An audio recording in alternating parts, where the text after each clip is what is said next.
Thomas and the Rainbow. Thomas has friends all over the island of Sodor.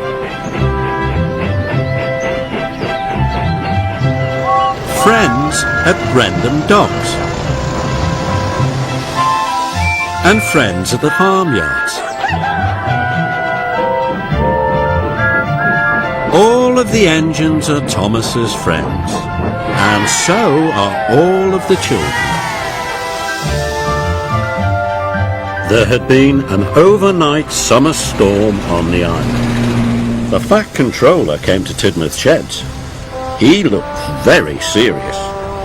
"A strong wind has blown down the telephone lines," he said.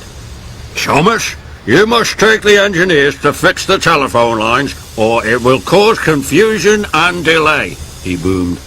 "Yes, sir," said Thomas, and he puffed away. Thomas arrived at Brendam Docks. The telephone engineers boarded Annie and Clarabel. Then Thomas noticed something in the sky. Thomas thought it was the most beautiful thing he had ever seen. "Look at all those colours, Edward," gasped Thomas. "Red and blue and yellow and green." "That's a rainbow," puffed Edward wisely. "An old story says you'll find something magical at the end of a rainbow." "Something magical?" gasped Thomas. "That sounds wonderful. I must find the end of the rainbow right away." And he wished away as fast as he could. Thomas had to stop at a junction. The rainbow was overhead. Percy was already waiting there. "Hello, Thomas!" Percy tooted cheerfully. "Sorry," Thomas puffed. "No time to talk. I have to find the end of the rainbow." And he chuffed quickly away. Thomas puffed up Gordon's Hill. The end of the rainbow was just over the top. But when Thomas reached the top, the end of the rainbow had moved. "Bother!" said Thomas.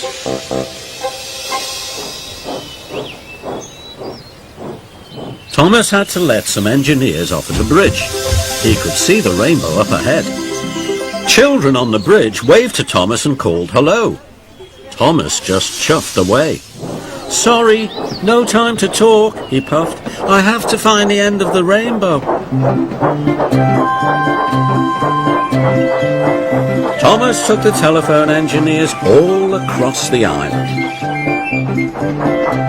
Over the hills and through the valleys.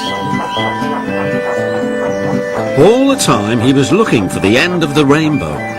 "Must find the end, must find the end," he puffed. When Thomas passed Henry, Henry asked him for some help. "Sorry," cried Thomas. "I don't have time to stop. I'm looking for the end of the rainbow." But the end of the rainbow was always just around the corner. Finally, Thomas passed Toby. "Slow down, Thomas," Toby cried. "There's something ahead on your tracks." But Thomas wasn't listening. He was sure the end of the rainbow was just around the corner. Then there was trouble. Thomas clipped the telegraph pole and they all came off the tracks. Luckily, no one was hurt. "Cinders and ashes!" Thomas cried. Thomas was stuck. His driver couldn't phone for help. The telephone lines were still not working. Then Thomas spotted Percy far away. "Help!" cried Thomas. "Percy, help!" And he whistled as loudly as he could. Thomas watched sadly as Percy puffed away. "Percy isn't talking to me because I didn't have time to talk to him," thought Thomas. "I was too busy chasing the end of the rainbow." Thomas knew it was his fault. But Percy had heard Thomas's whistle. He knew Thomas was in trouble and he was hurrying to get help. Thomas is in trouble! Percy called out as he passed Henry.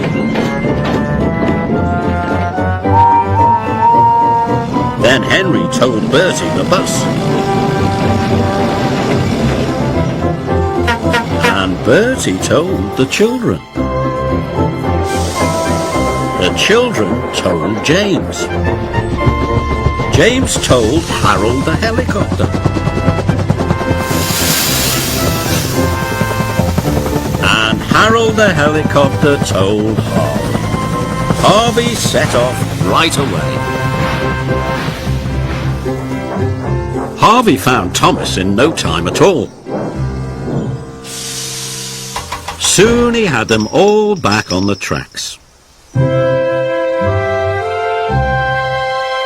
"Thank you for rescuing us, Harvey," said Thomas. Harvey told Thomas how the message had been passed on. "All of your friends have helped rescue you," he said. Thomas was very happy indeed. Thomas puffed along. The rainbow was still in the sky. But Thomas didn't try to find the end of the rainbow. He worked as hard as he could until all the telephones were working again. As Thomas returned to Tidmouth Sheds, he was amazed to find the end of the rainbow. It was right over Tidmouth Sheds. "The old story was right," gasped Thomas. "There is something magical at the end of a rainbow. My friends, friends are the most wonderful thing of all."